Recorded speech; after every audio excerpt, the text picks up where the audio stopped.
Masayang bati mga Ophirians! Ito po ang karugtong ng Creation Series kung saan dudugtungan natin ang kwento tungkol kay Adam, kay Eve at saka kay Cain. Sa mga hindi pa napapanood ang dalawang naunang video, unahin nyo po yun dahil hindi nyo ito maiintindihan kung hindi kayo magsisimula sa umpisa. Click nyo lang po ang link sa description para makarating kayo sa playlist. Bago po tayo magpatuloy, sasagutin lang natin ang ilang katanungan, komento at issues doon sa nakaraang video. Sa mga ipinipilit na ang asawa ni Cain ay ang kapatid niya, subukan nyo munang sagutin ang tanong na ito. Ang kasagutan sa tanong na ito ang magpapalaya sa inyo mula sa doktrinang nagbilanggo sa inyo. Alin po ba ang nauna? Yung pagkakaroon ba ni Cain ng asawa at 5 henerasyon o ang pagkakaroon niya ng mga kapatid? Walang dapat pagtalunan sa edad ni Adam na umabot ng 900 years. Wala ding dapat pagtalunan sa pagkakaroon niya ng ibang mga anak. Ang tanging issue ay alin ang nauna, ang pagkakaroon ba ni Cain ng 5 henerasyon o ang pagkakaroon niya ng mga kapatid? Which is which? Hindi mahirap hanapin ang sagot dyan.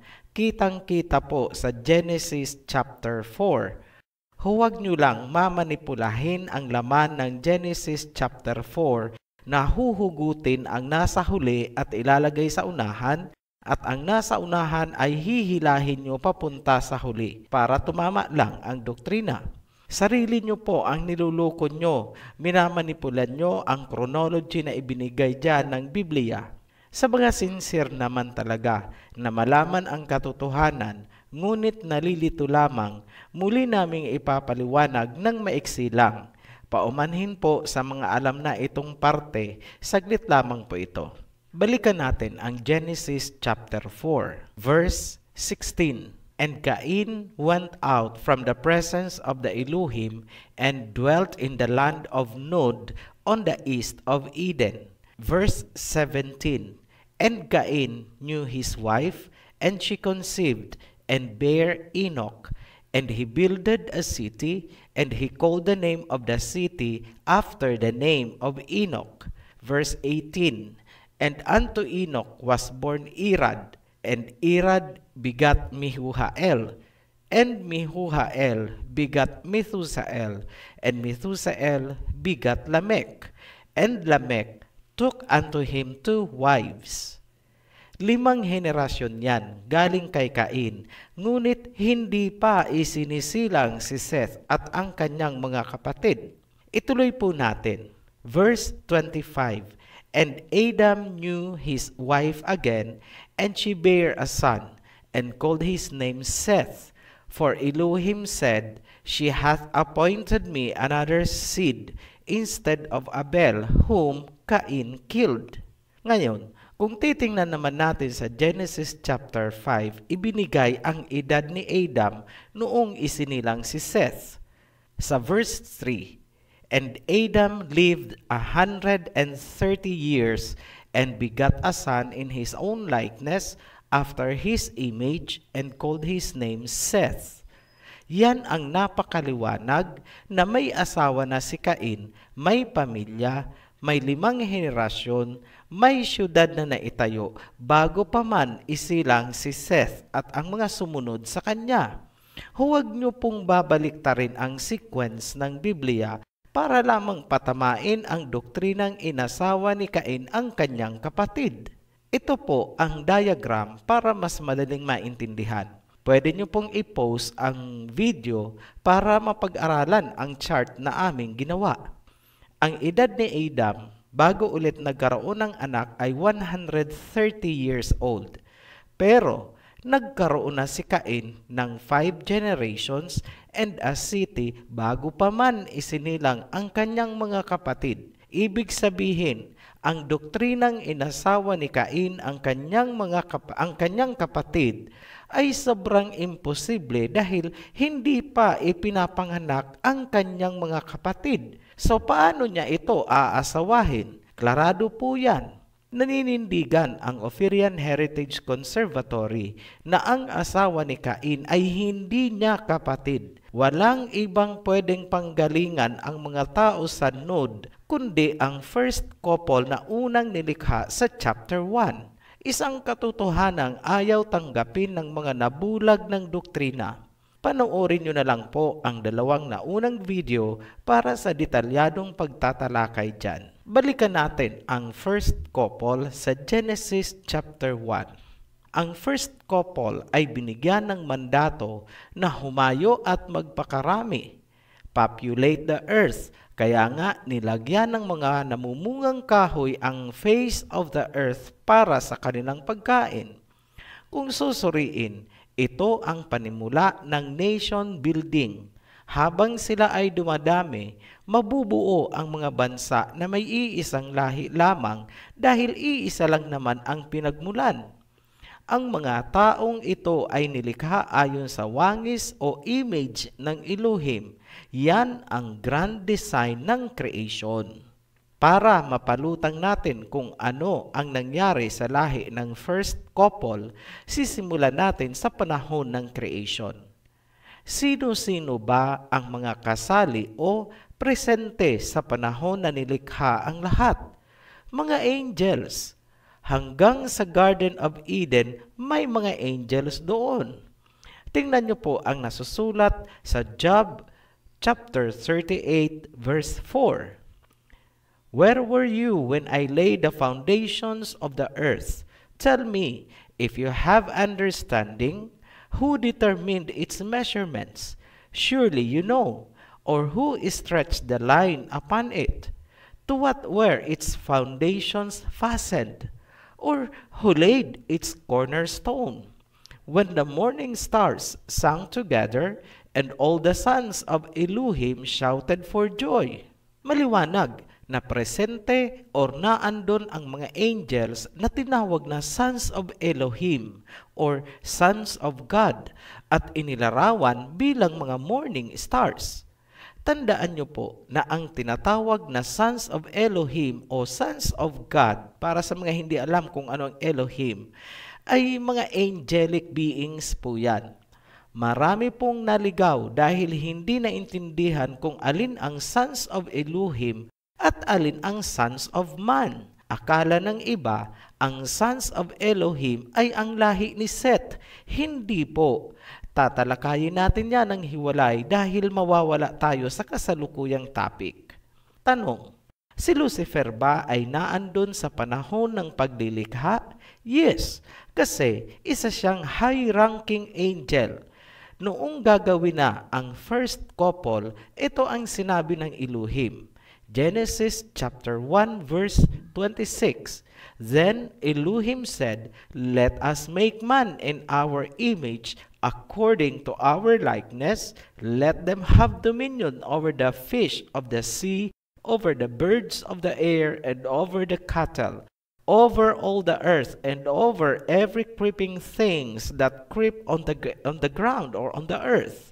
So Elohim created man in his own image. In the image of Elohim, He created him, male and female, He created them.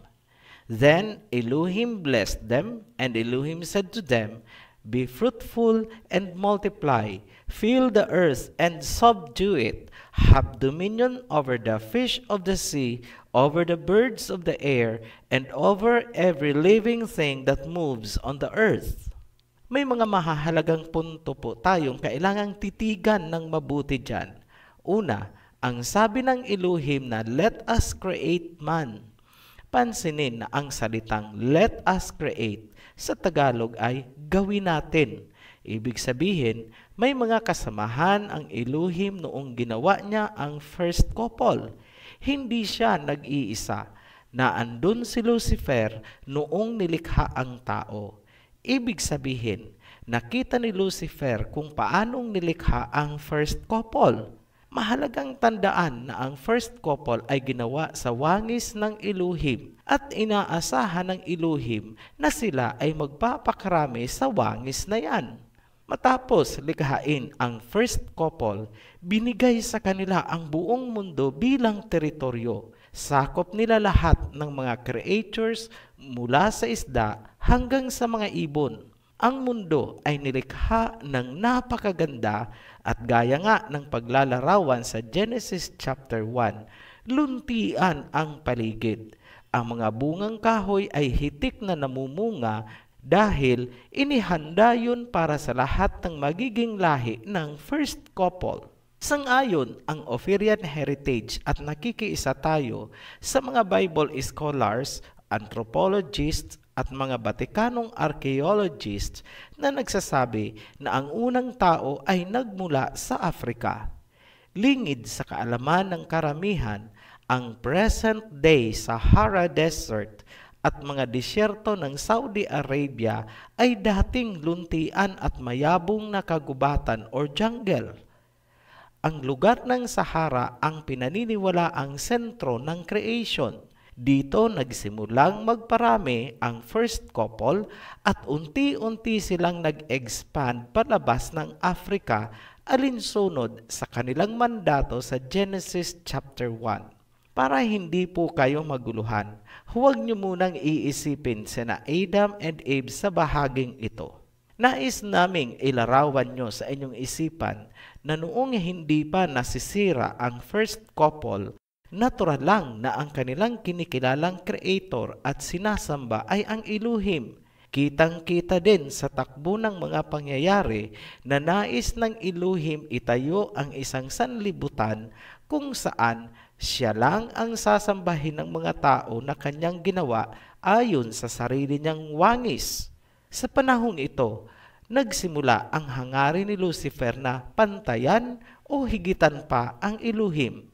Dahil sa angking kagandahan o angelic beauty, sumibol kay Lucifer ang pride o kapalaluan at unti-unti siyang nilukuban ng kasamaan o iniquity. Naputol ang kasaysayan ng first couple sa chapter 1. Kapansin-pansin na ang luntiang paligid at namumungang mga kahoy sa chapter 1 ay nangawala.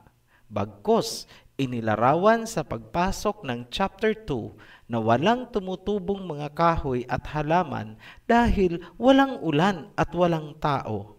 Hindi ba kayo nagtataka sa biglang pagbabago ng sitwasyon at mga pangyayari? Hindi ba't maganda ang kapaligiran noong ibinigay sa first couple? May mga kahoy na namumunga at bakit nawala ito sa pagpasok ng chapter 2? Saan napunta ang lahi ng first couple? Hindi ba't nagpapakarami na sila? Bakit gumawa ulit ng panibagong couple sa chapter 2? Ang mga tanong na yan ay nasagot sa kasalukuyang panahon dahil sa pagkakahukay ng mga buto ng sinaunang tao. Habang ang mga supporters ng evolution ay abala sa paghahanap ng mga ebidensya upang patunayan na ang tao ay galing sa unggoy, taliwas naman doon ang pinapakahulugan ng mga fossils na kanilang natagpuan. Lahat ng mga buto ay naglalarawan kung ano ang sinapit ng mga sinaunang tao, sila ang lahi ng first couple. Kailangang maging bukas ang inyong kaisipan sa susunod naming ilalahad dahil kailangan pa rin nating alamin at unawain kung ano ba talaga ang evolution. Bago namin ituloy, diretsahang sinasabi namin na hindi natin kinakatigan na ang modern humans ay galing sa unggoy. Ngunit, kailangan pa rin talakayin ang evolution para maintindihan kung ano ang nangyari sa lahi ng first couple. Kung sisimplihan natin ang Darwin's theory, sinasabi nito na ang tao ay nagmula sa apes, chimpanzees, o kaya unggoy sa Tagalog. Ang teorya na yan ang pinaka-framework ng mainstream archaeologists, anthropologists, at ang kanilang mga kasamahang evolutionists na nagsasaliksik. Ang hangad nila ay patunayan na ang Darwin's theory ay totoo. Maraming impormasyon ang kailangan nating titigan mula sa mga nahukay na fossils. Magsimula tayo sa Homo erectus. Ito ang itinuturing na pinakamatanda o archaic humans. Obserbahan nyo kung ano ang pagbabago ng mga sumunod na mga fossils na natagpuan. Mahalaga po yan para maunawaan natin bakit nawala sila sa mundo. Makikita nyo sa larawan ang tinatawag na Turkana boy na tinatayang nasa edad na 7 to 11 years old. Ang fossil age ay tinatayang 1.5 million years old. Pansinin na ang kanyang tangkad sa edad na 11 years old ay halos umaabot sa 6 feet. Ibig sabihin, ang Homo erectus ay halos kauri ng modern human sa pangangatawan. Isang publication ang inilabas ng Newsweek kung saan sinabi ng mga researchers na kanilang pinaniniwalaan na ang genus Homo ay galing sa Australopithecus na nabuhay 4 million years ago. Pinatutunayan daw ng mga DNA analysis na nagkaroon ng interbreeding sa pagitan ng modern humans, Neanderthals at mga hominin na tinawag na Denisovans. Ito aniya ay nangyari humigit kumulang 100,000 years ang nakaraan. Ano ang mahalagang dapat pansinin? May nangyaring interbreeding. Ang Homo erectus ay nakipag-interbreeding sa ibang species. Kung napansin nyo, naglabo-labo ang kanilang mga lahi, mga genomes, at habang nagpapasalin-salin sa mga sumunod na henerasyon, palala ng palala ang genetic corruption. Ang isang halimbawa na resulta ng DNA or genetic corruption ng early humans ay makikita sa mga hobbits. Itong mga hobbits ay mga diminutive hominin na nadiskubre sa Asia hindi pa nagtatagal. Kasama dito sa mga hobbits ang Homo floresiensis ng Indonesian island of Flores na tinatayang nag-exist o nabuhay 50,000 years ago. Isa pang hominin naman ang natagpuan dito sa Pilipinas at tinawag na Homo luzonensis at pinaniniwala ang namuhay sa Kalinga province ng Luzon humigit kumulang 50,000 hanggang 67,000 years na ang nakaraan.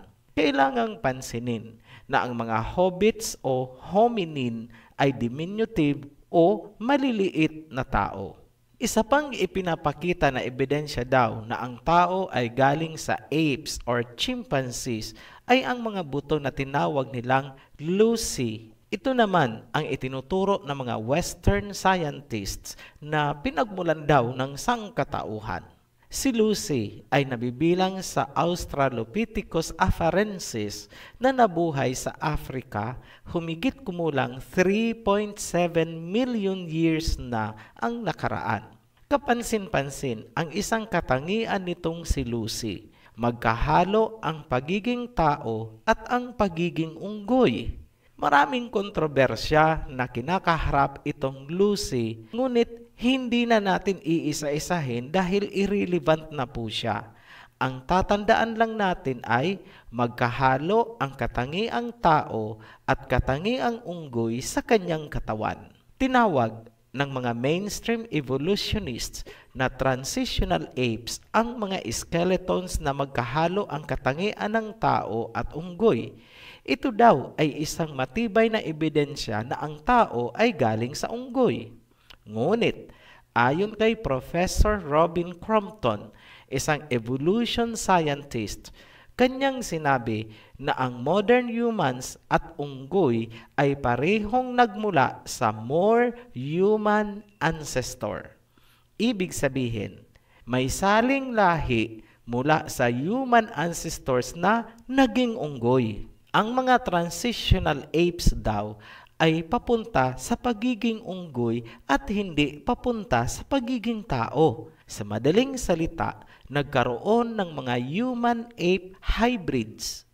Kung analyze natin ng mabuti ang sinabi ni Professor Crompton, lumalabas na may saling lahi mula sa human ancestor na naging unggoy at may saling lahi na naging human-ape hybrid. Ang mga fossils ng human-ape hybrids na natagpuan at tinawag na transitional apes ng modern-day evolutionist ay on the way papunta sa pagiging unggoy, ngunit nananaig pa rin ang kanilang pagiging tao. Dagdag pa ni Professor Crompton, they got it all wrong. Nagkamali daw ang mainstream evolutionists. Sa sinabing ito ni Professor Crompton at ng kanyang mga kasamahang researchers o mga scientists na pagtanto ng Ophirian heritage na sumailalim nga sa interbreeding at genetic corruption ang sinaunang lahi ng first couple. Unti-unti silang nagiging mas unggoy sa bawat saling lahi. Ibig sabihin, palayo sila ng palayo sa image of the Elohim kung saan sila ay nilikha ayon sa Genesis chapter 1. Ngayon, kung may suspect sa pagkakasira ng mga nilikha mula sa pagiging good condition papunta sa pagiging corrupted, sino kaya ang suspect? Masasagot na yan ng inyong biblical logic. Who else? Wala namang iba kundi si Lucifer at ang kanyang hukbo. Di po ba?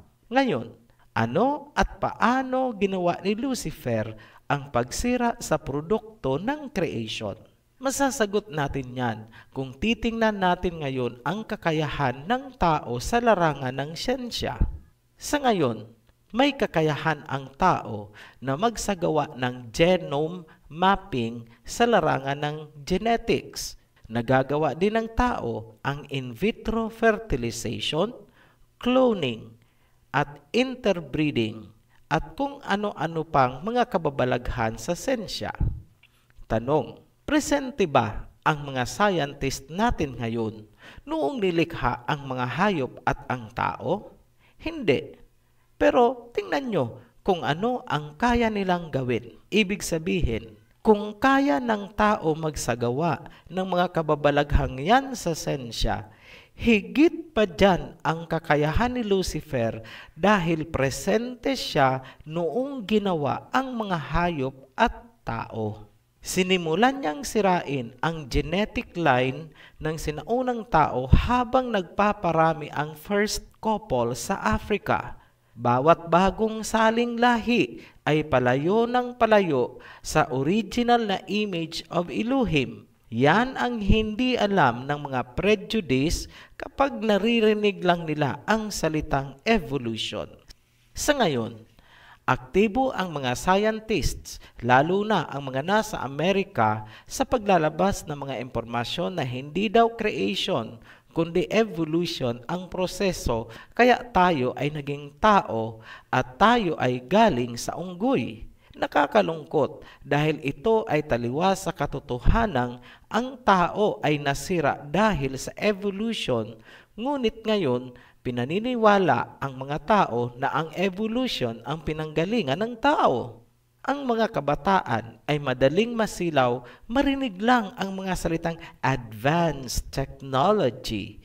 At maraming researchers din ang nami-mesmerize kapag naririnig ang mga salitang scientific research at kung ano-ano pang mga jargon na ginagamit sa scientific community.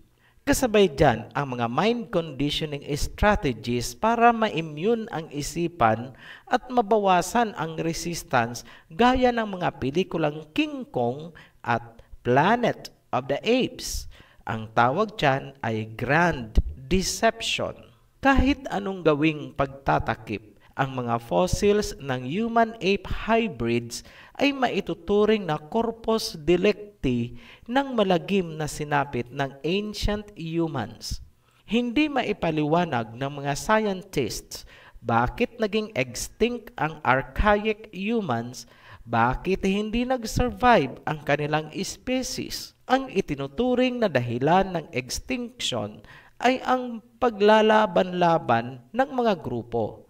Ngunit hindi yan ang totoong nangyari. Sa susunod nating video, ipapaliwanag natin kung paanong nawala lahat ang lahi ng first couple, pati ang mga tao sa Nod na inabutan doon ni Cain. Ang tanging naiwan ay yung galing na kay Cain. Ibig sabihin, ang buong henerasyon ni Cain ay naligtas sa extinction na tumama sa lahi ng first couple. Lumalabas din na ang lahat na galing kay Cain ay magkahalong lahi ng first couple at ni Adam and Eve.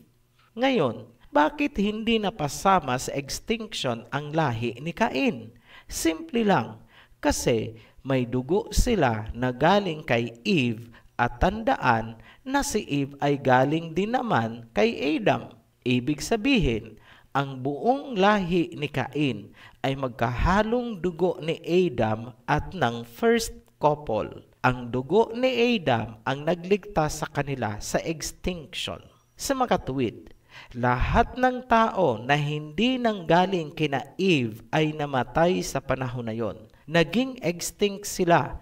Ang mga tanging nabuhay ay ang galing na kay Eva. Yan ang rason bakit sinabi sa Biblia na si Eva ang ina ng lahat ng nabubuhay. Ano ang mahalagang tandaan? Ang lahi ni Cain ay magkahalong dugo ng first couple at ni Adam and Eve.